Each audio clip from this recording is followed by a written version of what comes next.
the 19th of September 2025. Okay, what's in store for us? The Fed's first 2025 cut and what comes next. Okay, now the Federal Reserve cut rates yesterday, kicking off an easing cycle it characterized as supportive of a softening labor market. Now the Fed cut the benchmark lending rate by 25 basis points to a range between 4% and 4.25%, while penciling in 2 more cuts this year. Now, the cuts itself was widely expected, but the surprise was the policy path where officials signaled a more aggressive sequence of cuts through year-end than they outlined in June. So here's the updated summary of economic projections, or the SEP and dot plot. Now, for growth, 2025 real GDP growth for this year was revised up from 1.4% to 1.6%. For unemployment, projections unchanged at 4.5% by year-end, currently at 4.3%, implying further labor market cooling. Then for inflation, the PCE, headline PCE unchanged at 3% for year-end, currently at 2.6%, implying some re-acceleration for the rest of the year. Okay, because currently it's 2.6 and they feel that inflation can go. Now, for inflation, I'm using the Fed favorites inflation tool, which is the PCE instead of the CPI. Okay. Now, as for the core PCE, it's unchanged at 3.1%, currently 2.9%. Again, Fed expects inflation is going to get worse looking at this metric as well.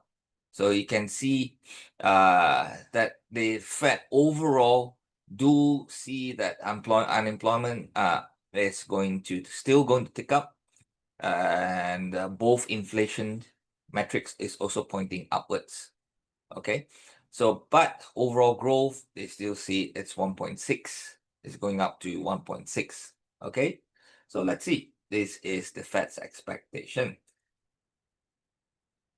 Now, as for the dot plot, the policy path, compared with June when the median dot implied 1 more cut, today's path implies 2 more cuts of 25 basis points, which would be probably in October and December, i.e.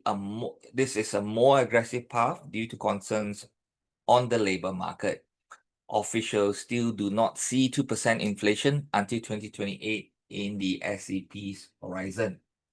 So the markets took the hint. CME Fed Watch 2 probabilities for 2 more cuts this year rose from 69.2% to 81.8% after the announcements. As you can see, this is the September. So that in September, they expect, the rate to drop between 3.5 to 3.75%. All right. Now, Powell's press conference, I want to highlight that a bit because there were key Q&A moments. Okay, the first thing is that why cut if inflation is drifting up into year-end? As I explained earlier, if you remember, both PCE and the core is pointing upwards. Now, Powell framed policy through the dual mandate. Since April, he sees less risk of persistent inflation and more downside risk in the labor market, i.e. slower GDP, softer hiring. The shift in balance justifies easing even with PCE projected a bit higher into year-end. Okay, so their focus is more right now. I think the key thing that need to address right now is more of labor than anything else. Okay, because of this. Now, does a single 25 basis point cut even matter? Powell said it's not a single move. It's the entire expected path that transmit via financial conditions. Markets have baked in the sequence, and the Fed is validating that path to support employment as cracks appear like shorter work week, rising youth and black unemployment rates. Okay, so it's not a single move. they are planning how they're going to do this for that entire year and so on. So are we on a preset course, power stress meeting by meeting, and data dependence? The S&P aggregates 19 individuals' projection and is not a binding plan. Right now, yes, they have planned the path. Decisions will track incoming data and evolving risk balance. Okay, so it's not already preset. This is what they plan. They're going to run it as long as conditions show that. But if data shows otherwise, they can change. So there's also a question, why not a larger 50 basis point cut?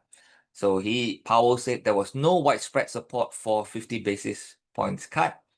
Big moves are for moments when policy is out of place.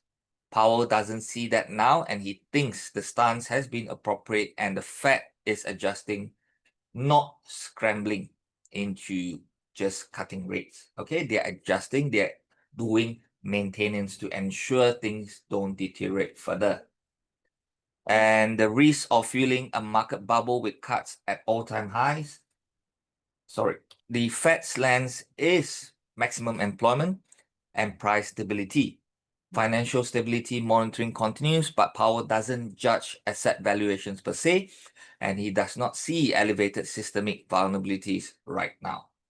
Okay, so far they still think that the economy is chugging along, and with this kind of announcement, right, it's also telling us that, say, hey, it's not so, the situation is, it's bad for the jobs and everything is deteriorating. That's why we are cutting. But overall, I still think the economy can still chug along. Okay, it's still fine. Okay, we still expect some growth. So we'll take data one at a time. So this is just like a nutshell what Powell is trying to say. So this is viewed, to me personally, is viewed as something positive. That's why the market didn't take it negatively, and that's also the reason why you saw S&P 500 rising as well. Now, overall, after what is said, right, we need to know what is the base case. What it means for path of cuts, overall.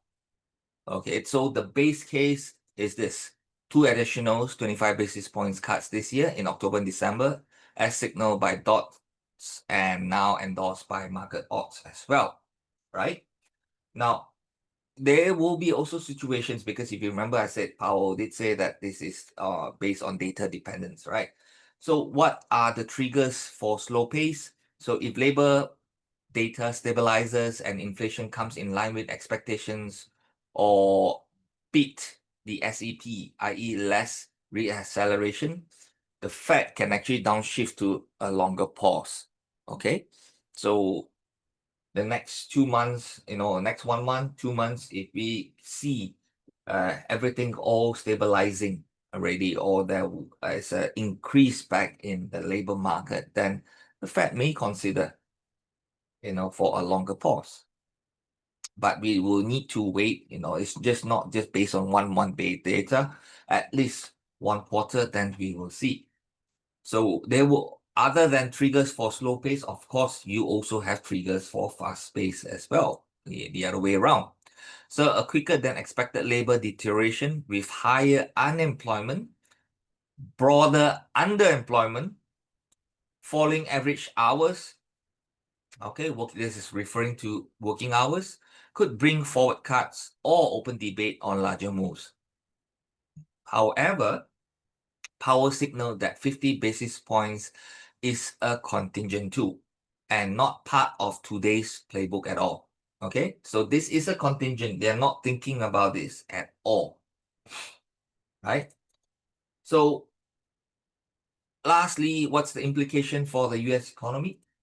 Now, for growth, the S&P upgrade to 1.6% signals belief in continued expansion, albeit slower. Cuts aim to cushion demands as hiring cools, right?